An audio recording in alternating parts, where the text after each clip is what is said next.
I'm Pants Squirrel. And I'm the cybernetic pig. And this is the Godpunks. Warning: this show is not fit for human consumption. It may contain foul language, gratuitous violence, ugly sex, intergalactic drug use, and crippling existential dread. And orgies.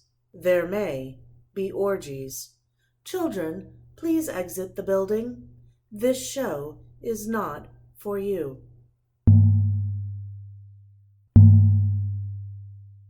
Last time on the Godpunks.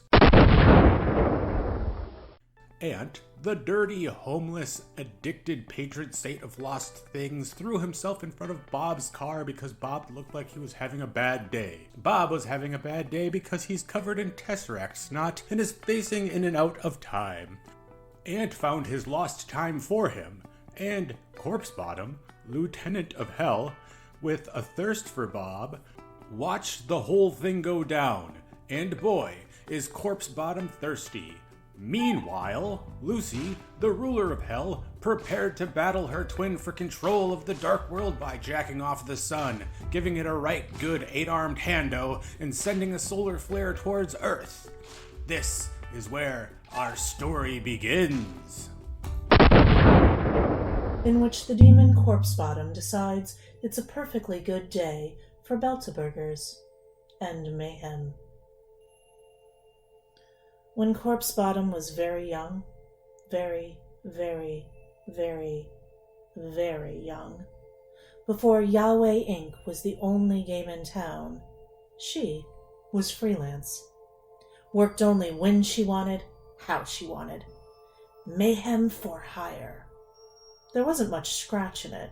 Often she was just paid in milk or blood, bread or bone, or whiskey. She liked to be paid in whiskey when she could swing it. Beer, on the other hand, was rarely worth the piss-to-buzz ratio. A very special once in a while, a gold piece would get tossed her way when someone fancy needed something decidedly unfancy done, especially something toothy. And after, Corpsey would toss her newfound coin right back into the world. Much too quickly. Never enough gold, is there? But the young really don't need much, do they? A full belly, a blurred head, and a good fight, or, if you're lucky, something breathless in between. Something that resembled a bit of both. And Corpsebottom was always lucky. And now look at her. Bureaucrat. Secretly in love with a Humie. He couldn't even see her. And she had a retirement account. Sellout. As much as she loved her boss Lucy, as much as she knew she'd really come up in the world with someone else's idea of fancy, being the right-hand demon to the master of darkness and hot pockets and everything badly good and goodly bad was much less exciting than she'd been originally led to believe. Mostly it was just setting coffee times and yelling at lessers to get to work. At best, she bared her teeth and growled a little. Not a fight or fuck on her agenda, and it had been positively years since she'd been paid to eat a man, or a safe, or a ship. Though, it's true, sometimes she did get to shred a file, or 10,000 the old way, full chomp. But let's face it, it wasn't the same. It had become harder and harder to pay attention at work. She'd lost interest in the gossip, the day-to-day operations. In fact, it was hard to even be there. And so she was often out, on Earth, mostly watching Bob. Beautiful, tiny, screechy, human-y Bob. She knew she was slipping, but she couldn't really bring herself to care. And she knew there were things, important things she should care about, but she couldn't concentrate. Corpsebottom was existentially bored. but she had a pretty good idea about how to get unbored, existentially or not. The toss and tosser she'd seen with Bob, she'd seen help Bob, was head deep in one of the robots the humans called a waste walker. He followed his head with both arms and then popped back out with a nearly uneaten Beltaburger, which he patted a few times reassuringly and then let go. Something about the whole thing made Corpsey half expect the bun to grow wings and fly away, the leathery interior snaking open into free sentience. But it just clunked to the ground, the way one would expect any normal, nearly uneaten but certainly nibbled Beltaburger to clunk. The toast and tosser nudged it with his foot, and then something truly extraordinary happened. The Beltaburger popped out legs! 6 legs! 6 furry, skinny, wiggly... Oh, wait. No. Never mind. What the Beltaburger actually popped out was a bewildered-looking rat. Mutant fucker. Extra legs, but otherwise mundane. Just a little lost. Noticing Corpsebottom watch him, the Tosin Tosser smiled at her like a Buddha baby with an enlightenment lolly, which is to say, broadly, teeth on their highest wattage. And Corpsey smiled back. Her teeth, all 1,000 of them, outshone his, and she felt happy to have the upper hand, or tooth even. "Lunch?" she said, ignoring a call from the boss, and the Tosin Tosser nodded blissfully. Yeah, I could go for a Beltaburger. When your tummy's rumbling and you're feeling blue, have a Beltaburger. We're watching you. For legal purposes, the Beltaburger is neither a food nor a drug, but it is cheap. The origin of the Beltaburger was hotly contested. Some contended that it was a byproduct of the first robot riots, a cynical nod to those human middle managers that were hung by their own belts and bootstraps.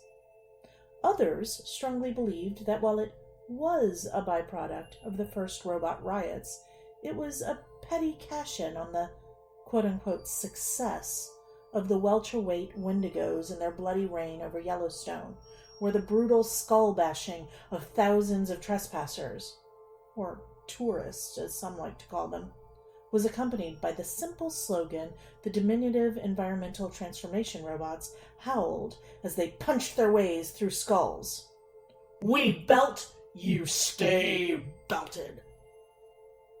Both Corpsebottom and her companion ant, the Tosin Tosser, knew each theory was wrong. The burgers were named after their inventors, the Belarusian Telegraph Agency, or Belta, the state-run news agency of the Republic of Belarus, who had discovered a nifty way to recycle all the listening devices, disguises, bioreaders, cameras, and other spyware they accumulated in their failed efforts to fix world elections. Put them right in the bellies of the capitalist pigs they wished desperately to dominate. Corpsey knew this because she had witnessed the plan herself, waiting for a death appointment for one of the Belarusian top bureaucrats. Ant knew it because the burgers were basically a mash of pink slime, soy, and purposely lost things. And Ant was the sort of fellow who noticed lost things. All lost things, even those lost on purpose. Nonetheless, the burgers were fairly delicious, and so each of the two beings ate their first bites in happy silence. "You," Corpsey finally said, making sure to not be too charming, as she didn't want her companion to fall in love with her, "remind me of a brownie I once knew." Baked, Ant said. He indeed was, as always. Corpsey looked him over, her tongue flicking out of her mouth. "Other kind of brownie. Wee folk." Corpsey leaned in close. "You smell just like wee folk, but you look quite a lot like the humies. What exactly are you, little ant?" Mouth happily slack, eyes unfocused. It seemed that Ant was momentarily mesmerized by her perfect beauty.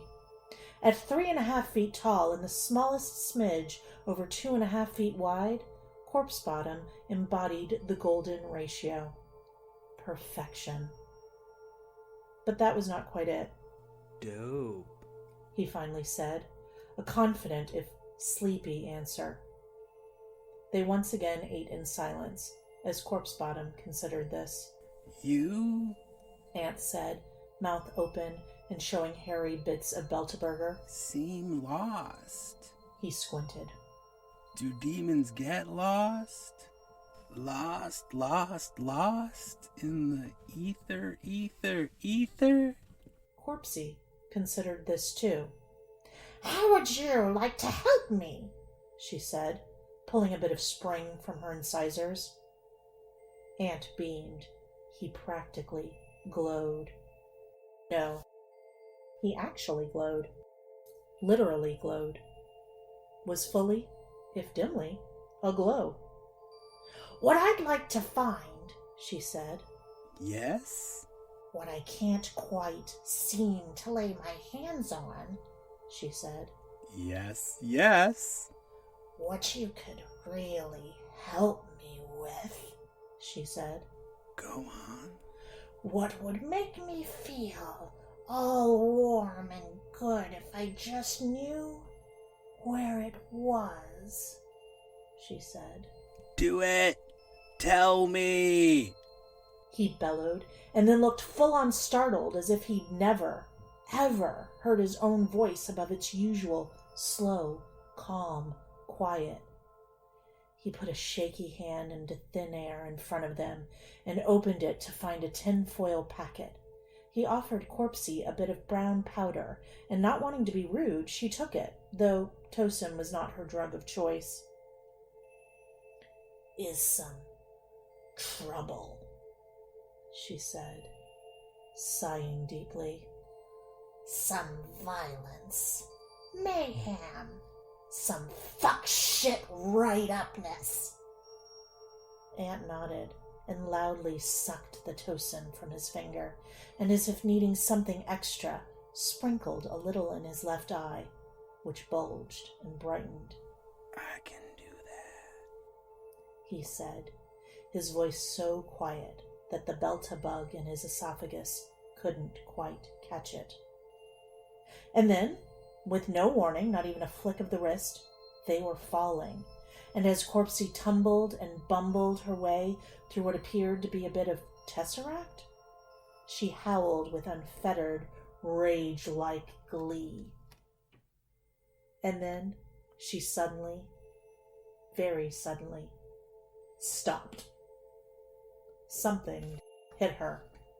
Something large. Very large. Something a bit like a giant, flattish bowling ball, but really completely different.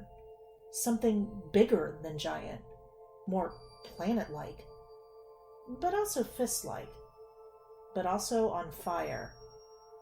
It hurt very badly.